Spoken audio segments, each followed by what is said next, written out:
Hey guys, welcome back to another episode of the Ground Up Podcast. My name is Matt Walton, here with my co-host Matt Huber. How you doing, Matt? Doing fantastic. I am energetic. We've got so much going on with the business right now. I don't know what to do with myself. In between recordings, we just recorded another podcast just right before this. And in between Oh, recordings, I got quite a few different messages of some progress, of some big stuff that haven't even had a oh, chance to share with you yet, Matt. So Exciting. everything's going great, man. How are you feeling today? Good. Yeah. Lots of things going on in the business. Like you said, in between podcasts, where I'm handling a bunch of other things going on with the other business that we have. But other than that, it's been going great. And I'm excited to talk to our next guest here that we have. It's Sung Yi. How you doing? good. How are you? Awesome. Good. Yeah, he runs a company called Erudio Bio, which is something we're going to learn about. He's going to teach us at like we're 5 years old because he explained a little bit beforehand. And we had no idea what he said, but for the most part, we want to make sure that we understand what you're coming from here. And can you let us know what you guys are doing in the medical space and break it down for us? Right. So we are your AI biotech company. Okay. So high level, we are developing something called AI-powered multiplexing biomarker platform. So let me go higher level than low Yeah. level, and probably Thank you. the specific techniques we have, and so on. So Yep. before delving into anything, so do you know that last year, two things weird, not really weird, happened in Nobel Prize awards. First, non-physicist won Nobel Prize in physics, and the other guy was non-chemist won Nobel Prize in chemistry. Do you know Wow. who they were? No. Okay, so the first guy was Geoffrey Hinton, who's a kind of godfather of AI, Mm. and because of that contribution, he won this Nobel Prize in physics. And but the second guy is Demis Hassabis, who is CEO of Google DeepMind. And this DeepMind company wasn't Google DeepMind. It used to be just the DeepMind, British startup company, who developed AlphaGo, who beat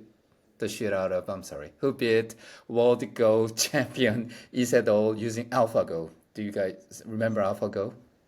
No. Nope. No. No. Oh, I'm sorry. So that's that. So so it's so like for example, 1997, this Russian guy, the chess world chess champion, was beaten by IBM developed Deep Blue, right?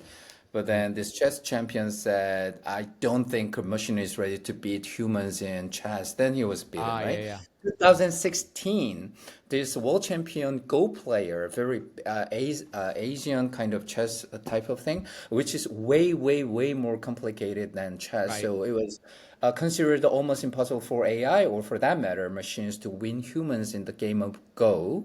And the world champion Isedol also had said in the interview, he said that I don't think machines are ready to beat humans in the game of Go. And it was beaten by this thing called AlphaGo, developed by Google, the DeepMind at that time. So Mm. that very same company was acquired by Google. Now he's a Google DeepMind. The CEO Demis Hassabis now 2000 and around 22, he released something called AlphaFold. Now this thing, instead of playing Go, it insists that predicts virtually every proteins in the world, the 3D folding, 3D structure. So, in 2024, they released in March AlphaFold 3. Then, and the Nobel Prize committee could not help but give him Nobel Prize in chemistry, even though he wasn't a chemist. So Right. this means that AI is now finally ready for, making lots of contributions in terms of, in the areas of biology and medical and so on. Now, but the problem now is in the area of AI, not the symbolism, but connection is the meaning that the deep learning prevail.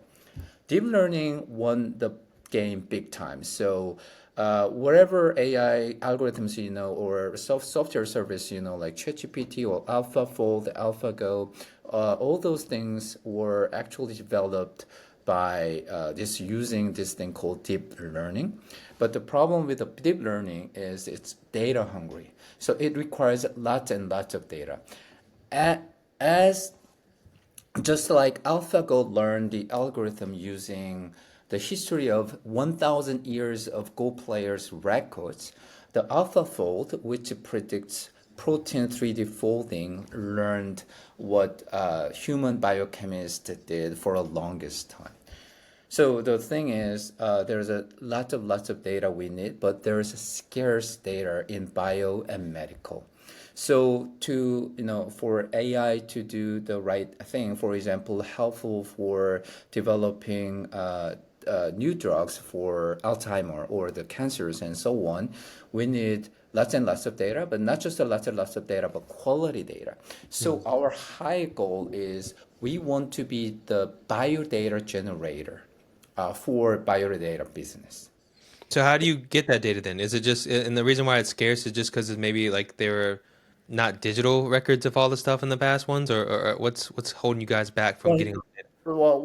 because we are really living in digital world, right? So whatever devices we have, once we measure something, that will be digitalized right away. The Right. problem is that there's a DNA sequencing data, and there's medical record, and there's something called biomarker in your body. Now we are targeting the third pillar, biomarker. So we have this patented technology called versatile smart assay. We have 21 patents in US, Canada, China, and Europe. Now, this is really two words for commercial purposes. This gives you low cost and high speed. We can measure or detect biomarkers in your blood, or for that matter, in your body, very efficiently using our technology. Is that helping you, like, guys, diagnose things faster, like in a way that's, for example, you don't have to go through symptoms before you find out the issue. You can find out what people are predicted for. Is that what you guys are doing? Yeah, exactly. Yeah, that's exactly what it is. Gotcha. So you can go Yeah. ahead. It's funny you say that because I mentioned this on the last podcast. I was watching Oh, an yeah. episode of Piers Morgan last night, and Piers Morgan was talking about an ailment that a commonly known person, Jordan Peterson, is going through right now. That it's been very difficult for the doctors to undiagnose or to be able to diagnose this major ailment that he's going through right now. And they had another guy, one of my favorite podcast hosts, Chris Williamson, who runs the Modern Wisdom podcast. It's one of my favorite ones. But they had a guy named Gary Brecka on there, and Gary Brecka is the board of the board of directors and the chair for Robert F. Kennedy's team, who's helping him do all the research and stuff. And he was literally talking about the biomarker aspect, and utilizing the utilization of AI to put like 33 trillion variables into AI and it be able to diagnose and uncover all of those different things. And he was literally talking about multiple trillion variables being able to place into AI and use AI to be able to break that down. And I mean, I never heard of that concept until last night, but that Oh. literally was what I was listening to last night. It sounds so similar to maybe what you guys are doing, which is the utilization of or building a platform that would allow all of the different research, studies, data, analytics to be able to put into that super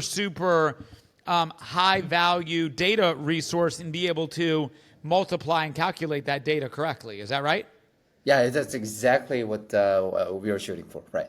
So we are Wow. not the company who is doing that AI training or something like that, but rather to do that, like you said, like trillions of the data and data columns and data markers and so on, they need data, right, in the first place. So we are generating that biomarker data.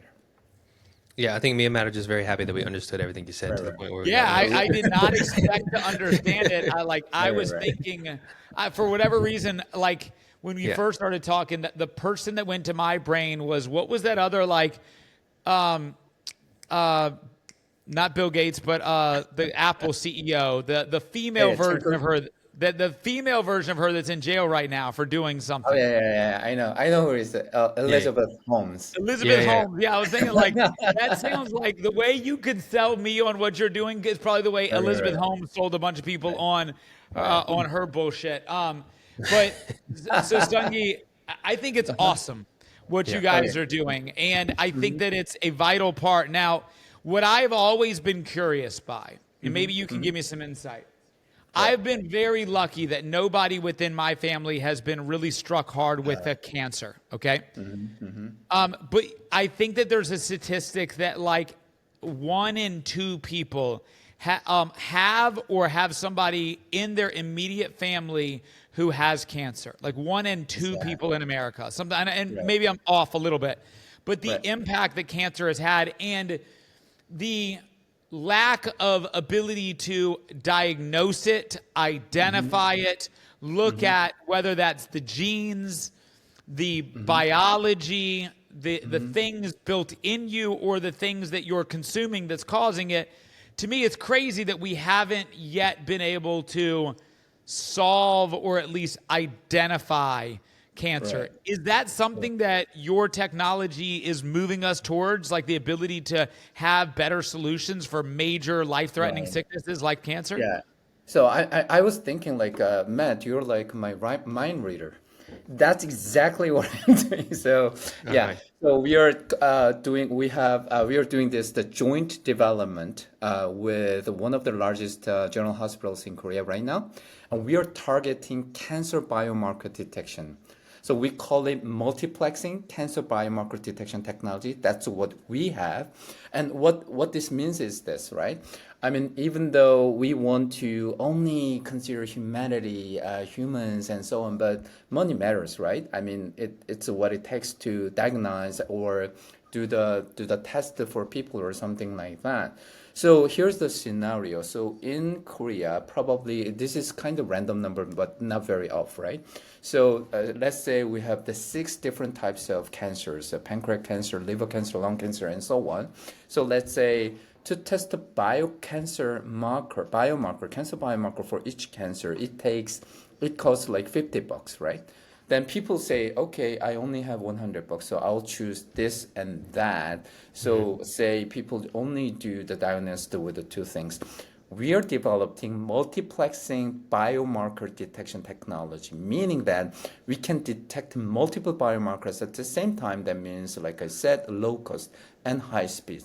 So for example, we can say you can test 6 different types of cancers markers uh, only for $130 or something like that. Then this means that people can diagnose their cancer early on. So you know how early detection is critical.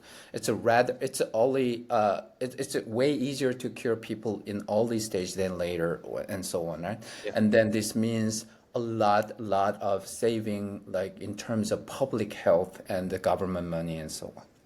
Yeah, I mean that's great. Does that make sense? Right. Yeah, that makes sense. Absolutely, is to be able to, it sucks to have to say like, hey, I want to get checked for cancer, but I only can pick 2 cancers that I might have versus the other 7 that I could have, and I think that hurts a lot of people within that. So what are some of the? Obviously, I want to know about your idea and how you came up with this in general, and then what are some of your bottlenecks that you're having within your business right now on the entrepreneurial side in order to grow it to where you want to be. But before we get there, I don't want to move off of this because there's a couple of other things I want to ask you about before we get to the bottlenecks. I think that's important. And keep in mind, we are a business-based podcast, but there's things you're talking about that are interesting to me. So I want to touch a little deeper.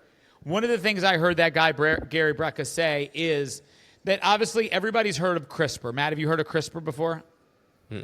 No, so CRISPR is the ability to edit genes prior to birth. So you can go into, and China's been doing this for many years and probably many other countries other than China, but you can go in and you can identify certain gene modifications in utero to be able to adjust, if you want to make a kid be 6'5" or have blonde hair or have blue eyes, there's genes that you can adjust to be I think able I saw to something make. like that for like Down syndrome. They're testing that about taking out the gene for Down syndrome. Yeah, that's the most immediate, easy problem to solve. But what it inevitably turns into is having a bunch of 6'5" people that have, that's what it will ultimately be. But what Gary was talking about yesterday was the ability to not just necessarily modify genes, but detect those genes at birth to be able to understand then how to supplement and do that. And he made a statement yesterday that I thought was crazy, but he said, if you are lucky enough as a human to live 5 more years, then you will now likely be able to live until you're 150. Do you believe in that? Do I believe that? Do you believe that? If you can last 5 more years, let's just extend that to 10 more years. Gotcha. Look at the way Sung Hee looks right now. I know. He'd be 150 years old and would only look 10 years older. Yeah, I've been right about many of my predictions about future, and I was also at the same time wrong about many predictions too. But I I don't know, right? Yeah. But if I have to choose, then I don't think we are ready yet. Okay. But who knows, right? Right. Yeah, and he was talking about the reverse aging of somebody my age. I'm 42 Right, years old. So right. within 5 years, they're going to have therapies and things that you can do that will then reverse age and then will supplement things back in. I mean, obviously, we've seen the evolution of peptides come across the medical facility. And I'm a firm believer in why things aren't advancing where they are is because the limitations inside of our U.S. government. And maybe you don't want to go too deep into that, but I have worked under the premise that we've not solved cancer because the insurance industries, the medical Oh, I see. industries, those don't want us to solve them because there's so much money in treating cancer Right, instead of solving it. right, And I'm right. not confident that our government is willing to allow us to have access to peptides, which are attempting to ban or continue to ban in our country because it's not something that can be placed inside of a pharmaceutical company and sold at a major profit. Right. And so I think our limitation is going to be around our American government. But you had mentioned you work with a Korean program as well. And I was interested to see if outside of America, do they have less of those bureaucracy limitations because it's less of a corrupt capitalism system? Well, first, that disclaimer, I'm not really expert in that area, but Okay. in lots of ways, actually, Korean government is more strict on regulations. So for that, yeah. But Matt, I really want to mention about, I comment on your, what you said about the cancer and so why we cannot conquer the cancer yet and something. So I think really, it's a really good question, and we really have to step back and see the big problem. Like I want to talk about, but this is a really scientific explanation as to why we are not conquering cancers yet, right? Ready? Yes, So it's evolutionary theory, right? If you guys believe please. evolution, right? People have evolution for what, hundreds of thousands of years for the longest time, right? And the human life expectation, if you think it was really slowly increasing, like for tens of thousands of years and so on. But then for the last 100 years, it spiked, right? Because of the invention of chemical fertilizers and amazing progress of medical technology or medical science and so on. So what I'm saying is that humans' DNA makeup is never meant for living more than 50 or 60 years in average. So in 100 years ago, we died generally, lots of people, most of the people died before they get cancers. And if some people live really long, like until 80 years old or something like that, probably they didn't even know that it was cancer, but that they died. And also same thing for the Alzheimer. So thought experiment, right? If you put your brain in somewhere and then just last it for 1,000 years, it will eventually rot, right? And it will be going bad. But it's only a matter of time. At some point of time, your brain will not function properly. It's only a matter of time. Now, so brain cannot just function properly forever. There gotta be some time that they start deteriorating. I think it's really ironically, but we live too long all of a sudden, ironically, thanks to the blessing of medical technology. So Does that let, make sense? it Does that make does, sense? and let me just play devil's advocate in regards to Right. like where we modify that. Does the Right. brain does the brain fall apart or lose its value over time because of overuse or because of lack of the things that it needs to maintain being strong? I think of my skin, right?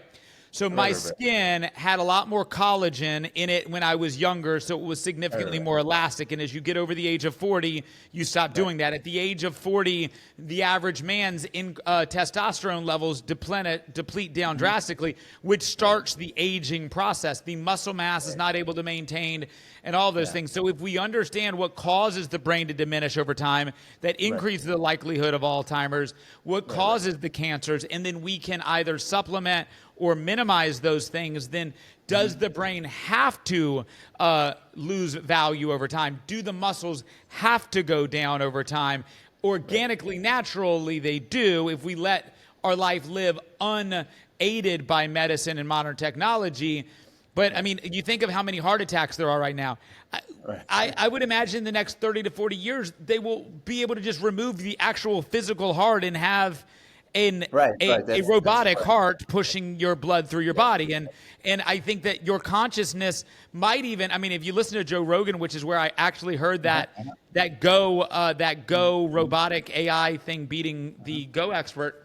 But if you listen to him, he fundamentally believes that you'll download your consciousness into an AI external thing, so that your physical body is not where your age starts and stops, but your consciousness is your life, not your physical body. So the problems of these bones and skin and your physical body is the limitation to survive longer, but your consciousness could stay alive longer if it sat in another hosting environment. Right. That's another whole area of That's a like whole different thing. philosophical questions, brain in Yeah. a jar, Descartes, and so on. Very good question. So I'm not really but what I'm trying to say is really simple. I think nothing lasts forever, right? Yeah. As long as it's material, it's whether it's the skin, it's organs, and so on. Unless, like you said, you replace the whole thing with a new organoid or something like the artificial heart, artificial liver, lung, and so on. Yeah. And even if you do that, it will not last forever. Sure. That's the surest thing. So that's what I was kind of saying. So what I'm saying is that if you just think in a big picture, right? The modern medical technology science is blessing. We live way longer, and the way we live, living standards and so on, Quality, is good. yeah. It's just that the DNA makeup of human, which time span, evolutionary time span, is hundreds of thousands of years. It can never. It's just not. It Can't keep cannot up. catch up with it. Yeah, and it's only natural that we have this problem. Now, back in like 30 years ago, I talked with my grandmother and so on. In Korea, probably here too, we're talking about like if someone died, at what age, like, so how long that person lived, that was an issue. Nowadays, nobody talked about how long, right? But rather, like we're talking about, like you said, he was suffering from cancer. He was suffering from Alzheimer before he died. So live longer is not really as critical as before because we all live long until, like even life expectancy, someone says it's 100 years old later or something like that. Now, so what matters now, I think, is quality of life. We need to live happily while we live. So that's what Erudio Bio is really focusing on. I think that that's the way that true happiness can be obtained by humankind. Yeah, I don't think it matters like how long it takes necessarily. I mean, I guess it does in a sense of how long Thank until you you. die. But like, what do you die of, and how was your last years of life? If you Quality die of life, yeah. when you close your eyes at night and you just have when you're really old and you close your eyes and you pass away peacefully, that's I think how everyone would rather die than be Yes. suffering from some kind of cancer or some kind of disease until that point. Right, right. Let me ask this one last question, and there's Sure, two sure, things Matt. I'll add to, and I'm going to actually pose this question more to Matt. One of the other things that I think is not talked about enough when we talk about the extension of our length of life, which is also the depleting birth rate that we have in our country, in our world, and they talk about the stability of how our society was built 50 years ago, where we had old people small, and then the younger it got, the bigger it was, and that younger crowd is what stabilized the older crowd. And what we're likely running into, and Matt, when you and I become in our 80s, is that we have such a depleting birth rate happening and such a depleting interest in our youth having kids, is that it'll be more like this. And it'll be more like a heavily weighted old population who's maybe healthy but not working and not mentally there, not physically there, but even less valuable there. So what I would ask you, Matt, is would you want to live to be 150 years if half of you was bionic, half of you wasn't the version of Matt that you were born with? And there's even a sense that Joe Rogan will go down this big conspiracy, is that what we think aliens are as extraterrestrial are just the super evolved version of humans. They are just the second version of the body. They are, sexless beings. They are big heads, big brains, but no muscle, no mass. And it's just an external version of consciousness, long-term more evolved. So Matt, if you had the ability to make the decision, you could stay living till 150, would you do so?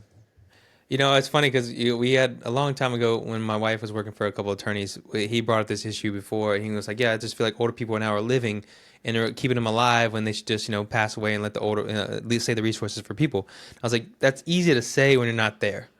It's easy to say that, because, what do we want most is more time with our loved ones. And I think 150 years of more time with our loved ones, yes, but if your loved ones aren't there, like, would you care to live 150 years old, into 150 years old anymore if the people you care about aren't there anymore? So I don't have an answer for that necessarily. I think I could tell you all day long, no, I want to die. Like, once I get a little older, I want to just pass away and let it go on. But then you would miss out on more time with your children and your grandchildren and who else on that. So I don't have an answer for that. No, what I want, for me right now, would I want to be bionic? No, like I don't think I'd want to be where I'd just be a computer necessarily or not. But I don't know. Who knows? I would rather to move on. What do you think, Sung Hee? I think your answer was perfect. Good answer. Yeah. But I'm on about the same. Yeah. Okay. Matt, I cut you off earlier as you were adjusting towards maybe some bottlenecks and some areas inside of the business that Sung-Yi has faced. I mean, Sung-Yi, to me, it's undeniable in the amount of time you built this, what you built it to be, and we haven't gone deep into kind of what your business is about and kind of all of these people that are grants that you have and people that are investing into you and do your research, and I think that's great. But I would love to know, maybe starting with, what were your challenges when you started what you started and kind of where you are to get to where you are today? Yeah, it's a kind of easy, and this is kind of startup one-on-one type of thing and so on, right? I think technology. Oh, by the way, my co-founder and myself, we are Stanford alumni, which means that we are studying EE, electrical engineering. But why all of a sudden biotech, right? But the thing is, my co-founder, who was majored in EE, at the end of his PhD years, he double majored in biochemistry too. And during his postdoc years, he researched on this thing, and he came up with this patent idea, right? So our technology is not just some liquid-based like most pharmaceutical companies develop, but rather we have this semiconductor, right? And then we have a bunch of holes, and the diameter of each hole is 1 micrometer, which is 1,000th of 1 millimeters, and so on. And then we applied electrical field, and we used something called dynamic force spectroscopy. That's why, compared to our competitors in the market, our accuracy is really great, even though we are measuring multiple biomarkers at the same time. So to answer your question, Matt, so I'm always saying that technology, patent technology, differentiation is absolute necessary condition for a startup company. If they don't have technology and they want to do some stuff, unless it's something else, and I don't think it will take a chance. But even though it's absolute necessary condition, it's so far from sufficient condition. You can spectacularly fail with perfect technology, right? You know what I'm saying. So to business, it's just selling your product. That was the hardest part. So we have 21 patents, we have amazing technology, nobody can match and so on, but to find the right market. So initially we said our custom pillars are 4. 1, general hospitals or just the hospitals. 2, pharmaceutical companies, we can, boost up the drug discovery speed or something like that. 3, there are institutions called the CLOs or just the general research centers or research labs of the university, for government and so on, right? So for the business development part, we have this versatile smart assay method. We can detect multiple biomarkers at the same time, low cost and high speed and so on. But what's the right market for it, right? So for the right market, people need to want it. And the second, the market should be scalable. So we are finally targeting health clinic center where most people nowadays, for the obvious reasons and the reasons we just mentioned, people really wondered about and scared about the possibility of contracting cancers, right? That's why we are shooting for this specific market. So it was kind of hard, and we failed several times because we couldn't find the market fit and right business model. But I think we are on the right track finally right now because we are rejected by so many hospital, but finally we got this, and then we are really hoping that we can get kind of approval from Korean version of FDA next year and make start making revenue next year. I think it's So an important thing that you said is that you can have an amazing technology, one of the best one out there, but you have to make sure you narrow down on the business side of things about how you get this thing to the market and to Exactly, the right exactly. people. So you're talking about like clinics and stuff like that. I mean, I'm guessing how you would sell your product is by saying like, hey, this is what we can do for your clients and your patients that you come in here. So you would have them do whatever you need to do, I don't know, do a swab or whatever to get their DNA and however you need it, and then they would send it off to you and your company would get the results and send it back. Is that what you're looking at? How your Well, sales actually, process it's looks? not what it is. So when when I am doing the IR pitch to investors, right? Uh-huh. People being reminded of Elizabeth Holmes. It has two sides, right? People immediately understand our technology, but they linked us to the scam or Ugh, the yeah, fraud, right? yeah, yeah. So initially, my strategy was, oh, you know what? My co-founder was bad liar, so we can never cheat you or something like that. But the longer it takes, I found I somehow all of a sudden someday I just it came to me, right? The major difference between Elizabeth Holmes and Erudio Bio is they're saying B2C business and we are Hmm. B2B. Okay. Meaning, Elizabeth Holmes says that with a drop of the blood, you can test everything at Safeway, Walmart, or something like that. Hmm. We cannot do it. So we need equipment installed in hospitals, very controlled environment, Okay. and not drop of blood, but some blood, like at least 3 millimeters liters of blood or something like that. Hmm. And then so we are doing B2C business. So So very controlled they environments buy and the stuff. Go ahead. machine, they buy the machine, and then you teach them how to use the machine in regards Right. to collection of the thing that you need to test, and then they test it, and then they can analyze from those tests once they have the machine, right? So it's a one-time Right. buy, and it's theirs. You teach them how to use it, and it's theirs. You're right, but I want to add that it's a kind of a laser blade model or printer cartridge or something. So they buy this machine, but like I said, we're selling this consumable semiconductor chips. Okay. So on the chip, you drop the blood and put it in the machine. And it's not much about the training or teaching. It's you just put it there and close the lid, and you push some button, and this our software does the rest of the thing. So, being the fact that you said it's software, is all of that data, let's say you were to sell it to, let's just say 10,000 clinics throughout the world, okay? Right, right. And you had 10,000 clinics utilizing this with hundreds of customers or hundreds of their patients a month. Would a part of your business, and maybe even the most valuable part of your business, would be the data collection side of behind the scenes? Exactly, Yeah. exactly. You're right on that. Right. So the So front end now, side helps the individual patient right. diagnose their problem for the clinic to be able to provide that. So the value is to get in as many clinics as possible, as cheap and as affordable for the clinics to be able to have it, so that you can have more patients running their data through that, so that the broader data elements you have that you can then sell to companies and or businesses who would then use that data to build products, right? Yes, exactly.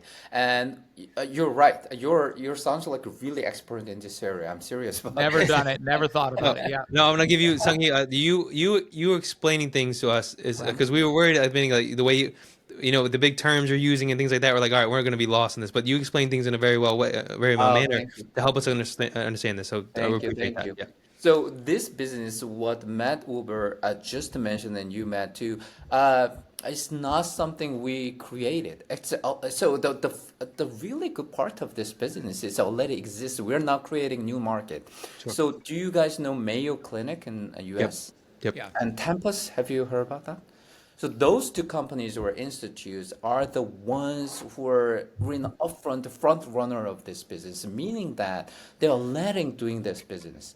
But as soon as Matt, you mentioned about the patient's data, it immediately brings up the privacy issues and regulations of government and so on. Mm-hmm. So I think anonymization is what Mayo Clinic uses. Disclaimer, I don't know exactly how they do it, but by doing it and with proper regulation releases or something like that, they're doing the business in the US right now. Right. I know that, like I said, South Korea, they have stricter regulations always. So this is not easy business in terms of that. But Korean government, especially new administration, they know that importance of the AI development and so on. And I know that the government is more progressive than before. And I know they begin changing or modifying these regulations so that business owners like me have easier time. And so I'm really hoping for that direction. And I'm kind of not 100%, but 70% sure that government will move in that direction. I know that. That's why I'm kind of betting on this. And of course, as a small startup company like us, we cannot possibly do this ourselves, right? So we are making partnership with various companies like there is some company in Korea. I'm sorry that I cannot tell you the name, but Yeah. it's like Mayo Clinic. Yeah. It's like 10%. We already start talking about the technical partnership with them. They have the data biodata platform, everything. We are generator and provider. Even like distribution of our equipment, they may be a good distributor, or we're just talking about that. So in terms of the business, and having said that, this is kind of digression, but anyway, so even if I said our technology is a semiconductor and like magic, like detecting biomarker or something like that, right? Nothing works like that. Yeah. We are, even if I said semiconductor, we rely on biological and chemical reactions between antibody and antigen or antibody and biomarkers. Mm-hmm. So we rely on their interactions. So meaning that we need antibody to develop our product and so on. So we are partnering with some antibody providers. And like I said, we are based on semiconductor technology. So we are technically and strategically partnering with the semiconductor manufacturers and so on.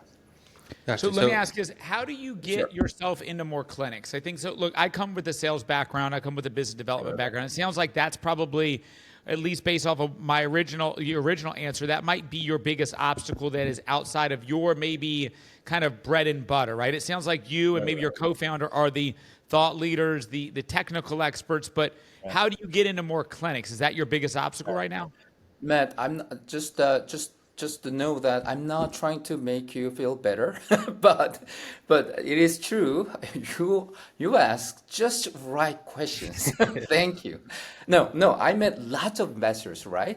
And yeah. then I learned that there are some good questions and bad questions, but Mm-hmm. I really loved. So it's a really critical question you just asked because we pondered upon that for a longest time because it's really critical. So for that, actually, there's the I think I can open the name of the hospital. I think it's everywhere. So we are joint developing this thing with Seoul National University. Have you heard about that? It's the No. best university in Korea. Seoul Okay. National University General Hospital. We are co-partnering with them. So not only we want their help, support, technically, medically, and so on, but the important thing is their reputation. So, Sure. for example, once this press release gone, like Seoul National University General Hospital successfully developed this thing with Erudio Bio and so on, then players in the market will know that this works with a Korean version of FDA approval and so on. So that's our strategy. But we are not, of course, depending on that thin thought only, right? I talk to people, many players in other hospitals, and this time I cannot name the hospitals, but lots of head of hospitals, lots of other hospitals says that If you can show that your result with that Seoul University General Hospital will buy the product or Yeah, something like some that. case So So you got studies. it's that's our credibility. It's just adding credibility onto what you guys are doing. So I think exactly. so. You guys, I'm gonna guess you guys are looking at venture capital funding. You guys have already had it. But one of the Uh-huh. big things you probably have to do is obviously show the credibility or what you're going to do with the maybe exit strategy, but how you're going to sell it, how you're going to create revenue, how you're going to get the money Uh-huh. back. So this is Right, kind right. of the starting stages for you guys on that is Uh-huh. partnering with the right people, getting the name out there, then understanding how we Uh-huh. can sell it. And is the Right. goal to get more funding for what you guys are doing, or do you already have the funding enough to cover what you guys are running? So for now, we have a pretty much good money, right? So we successfully raised the seed funding in Silicon Valley Okay. last year. So, but we are hoping that we really hope that we can raise our valuation from 20 million right now to say above 40 million, hopefully 50 million or something like that, by showing the market that we can actually making revenue in the market by the end of next year. So we are shooting for Series A funding at the end of the next year, 10 mil or 20 mil or something like that. So All right. I would assume then, Sung-Yi, that one of the next big obstacles would be bringing in a person who's revenue generated beneficial to you guys, right? Right, right, right. I would see probably somebody who's medical sales, pharmaceutical sales, somebody who has an internal medical network that could put you in front of as many clinics as Right, right, possible. That would be the ideal addition to your team to turn a great idea into revenue, right? That's kind of the next right. step. So I told you, you asked the right questions on Thank and you. on. No, no, I'm really serious. So, for example, during the last my business trip to Seoul, I exactly met such people Good. Nice. who has been working in that area, like medical equipment selling area for 30 years. And so I'm meeting those guys for the business development for distribution. So of course we need to, laser focusing on successful development of this thing, right? Getting approval from FDA. That's the number one priority. But like you just pointed out, just the making product that doesn't do anything, right? So we need to sell it and distribution and so on. So one solution you can say that we can hire those people, sales, marketing, and so on, right? So we are still pondering upon this issue. Can we really like manage them? And we can probably should hire really good head of marketing, sales, and so on. Then and so on. But second option would be like partnership with such company and so on. So we are leaning toward a little bit toward the second option right now, but Sure. we'll see what will happen. Yeah, I mean, again, I'm Matt's going to say this. I talk about this in every podcast we go on. There's a book behind me called "Who Not How." It's basically finding the right people to help you get to where you need to go to, versus you having to spend all your time learning that. And what you said was, I think, one of the biggest issues that people have, especially if they take the first route you said, which is hiring your own team of people, learning how to manage those teams and how to run those teams. Me and Matt have kind of ran into that issue within our business where we're building an AI product for us. We don't know how to manage developers and speak developer language, and for the most part. And so that is something we ran into. We've hired the developers and the team of people that we have. But one of the things we're running into is like, hey, I don't know how to speak with you in the right way. I don't know how to make sure I give you all the requirements you need to build this AI out. I don't know how to do all that. And I think that you're probably running the same bottleneck is I don't know how to speak the sales language and run the sales team and have them motivated to keep going and selling. We meet, and I don't think you have this problem necessarily, but we meet a lot of people who are extremely smart like you and who are building something like that. They have a hard time selling that because you guys are so much into the deep knowledge of it that you over explain a lot of things that happen with it. I think maybe you're seeing the same thing. We have a lot of really smart people that come on there that when they talk and like, all right, you've lost the majority of people because the way you speak is above of what they can understand. So you obviously are looking right now, and the second option was to find somebody to come in, supplement that, understand how you guys are talking and at what you guys Exactly. speak to bring into people who need to buy and invest in this. And Right, see, exactly. so yeah, my advice would be different, the opposite of what Matt just said. And Matt and I are kind of going through a little bit of this now where we have an area of expertise within our business. And, Gotcha. look, man, I learn a lot from social media. I learn a lot from the algorithm in which that feeds me. And one of the things that the algorithm that feeds me and the people that I follow around business and growth, which is you should bring somebody in that you don't have to tell them what to do. You tell them, here's my problem. They tell you how they're going to solve it. You say, Gotcha. we have a great product. We have a product that works. I need more revenue, and then you shut up and let them tell you, here's how I will go get you revenue. But I firmly believe that you always get more actionable results bringing somebody who has ownership, equity, and a stake in the success of your business that's not an external company that you're partnering with. I think that you'd be better off finding that chief revenue officer who has equity and value and stake in the success of your business and catching the way it needs to. And I think that will make you significantly more valuable and profitable in your valuation over time. I just changed my mind a bit. Matt, if my company go jackpot, then it's probably 50% of the contribution is from what you just said. I totally, no, I'm serious. I I'll totally send you my agree with bank you. account information. Ownership. You can donate down the road. Okay. Yeah, the ownership. That's I've been work for Samsung Electronics for the longest time, right? Then Amazon, the big company, and then last company was my startup, and this is my startup, right? So when I tell people, if I work for Samsung and Amazon, I was working to make the owner of the company richer. Yes. Sure. Now I'm making, now I work for making myself richer and so on. Sure. So, and then I also say people that if someone tell them to get the ownership without making them the owner, that's a bullshit. That's what what I always telling people, right? So giving them right equity and making them real owner and asking ownership. I think And on that's revenue side, Sungyi, you'll find it. On revenue side, good salespeople don't need a salary.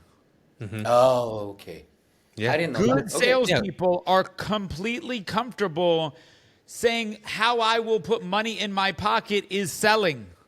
Yeah. So you can go to the market with a revenue leader, a guy who has built organizationals, taken a product and put it in to clinics and say, you are an equity only partner. And the way you make money is make revenue, because our objective is we need to go from a $40 to $60 million evaluation.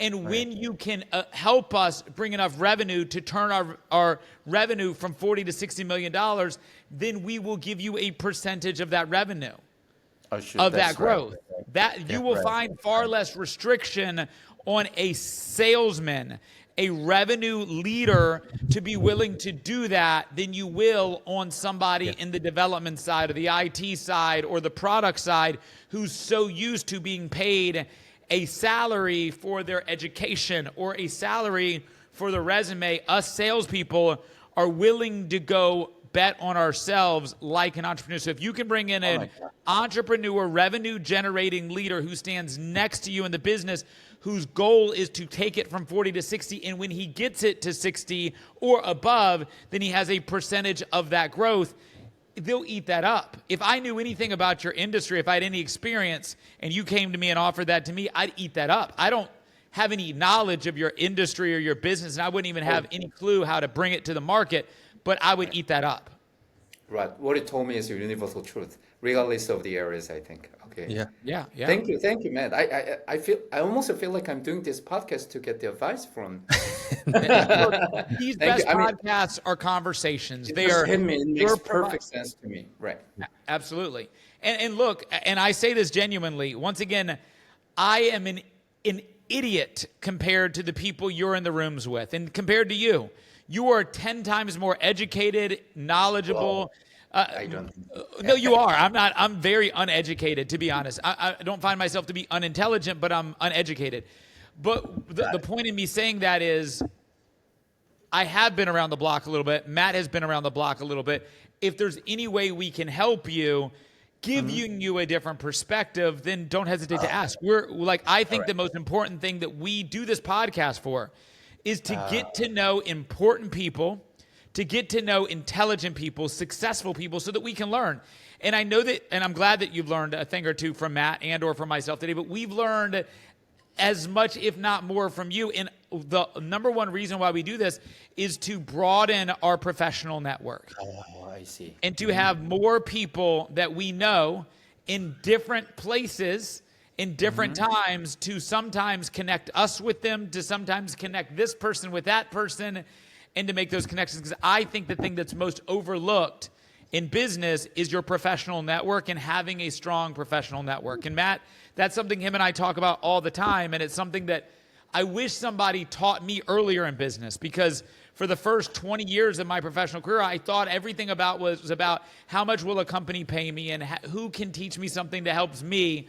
But Matt has changed my mindset drastically, which is give as much free information as possible, help as many people around you, and through that, everything will come out in that process. And I know it's been a challenge for me because Matt consistently says, just put out informative, educational content and everything else will come out. And it's been a big lesson learned. Matt, what do you think about that? Those are all from books that I'm reading behind me. The Go Giver, the Go Giver book is what I learned from that. Is to give as much as possible. Just give and give and give, and things will come back to you. Like whether you expect it to or not, things will happen. And the Who Not How book, if you haven't read that, Sungi, I really recommend that. It's finding the right person instead of, because me and Matt, like we said, we had the AI business, we have a marketing business, and those are things that we're not experts in. And Matt said a little while before he was like, hey, I'm gonna go buy some marketing books, or I learn a bunch of on this marketing. I know it's not the books is not what you're gonna do, but learn a bunch about marketing to get an expert. I'm like, Matt, by the time you become an expert in it, it's already advanced 5 years ahead of you again. So like, don't spend the time doing that. Find somebody who can supplement that weakness you have to come into your business and help you grow it faster. And so that's what Matt's, when you said you had the opposite advice as me, but I think it's the exact same advice. It's just finding that person that can help you grow instead of you trying to be that person to help it grow. Right. Help you out a whole lot. Exactly. I think that makes a perfect sense. And what you guys do really matters, I think. Because I thought, well, one time I thought that, there are a bunch of books about the startup, right? Lean Startup by Reese and 0 to 1 by Peter Thiel and so on. So everything is written or something like that. People have experienced this hundreds of times. And then it feels like we should be able to do this by reading these books and so on. But this repeat on and on, right? I mean, people need advice on and on. So I think what you do, Matt, you too, Matt, connecting people and getting advice and learning from each other, I think is still critical, and it will be critical forever. I think that's what you guys do. And now I finally see it at the end of this podcast. Yeah. And to that point, first off, Sungya, I appreciate you jumping on. It has made my brain think about things that I've never had to think about before, but I love this exercise and I love what you're doing. I'm excited to see what you're doing continue to advance in so many different places and so many different areas. As I said before, if there's any part Matt and I or our network can play, don't ever hesitate to ask, and we'll help where we can. As we kind of wrap this part up, is there any final words you want to say to kind of take us home? Oh, well, I never. Okay, let me think. Okay. No, thanks for having me today. And like I said, oh yeah, thank you, thank you.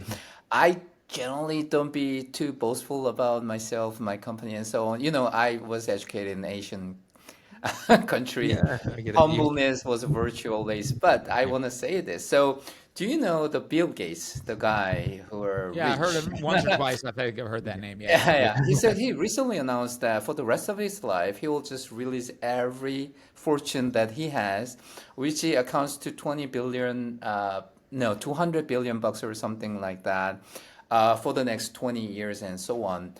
As a part of that efforts, Erudio Bio got from Gates Foundation annual $1 million grant recently. Nice. Wow. So, yeah, so Erudio Bio as for-profit company, of course, our purpose is making profits, but this proves that at the same time, our technology does good to humanity. Sure. So, it's weird that right after that we receiving the reward, we became more humanitarian. So when you talk about of course, the purpose is earning money, right? But at the same time, what can we do to make people's life better, right? Like I said, quality of life and so on. If we can develop this technology or that technology and it's the same thing, then probably for that decision making, we will probably choose the one which can do better for humanity and so on. So that's my last word. Good. I love it. That was good. Guys, if you learn as much as me and Matt did on this podcast. Have you followed along with as well as Sung-Hee explained everything for us? Thank you so much for that. Please like, subscribe, comment, share, hit the bell icon. We drop these episodes every Friday at 9 o'clock. You'll start seeing more clips of Sung-Hee before it comes out. So we'll make sure we get that out to you. We'll link all your information to Sung-Hee in the social media channels, so that way people can reach out to you, learn more about your company, what you guys are doing. When you guys get it, more clinics can use your product and be excited about the benefits you guys give them in humanity too. So thank you so much. Thank you, Sung-Hee. Have a great day, buddy. Thank you very much for having me, Matt Wilbur, Matt Walton. Thank you. Thank you.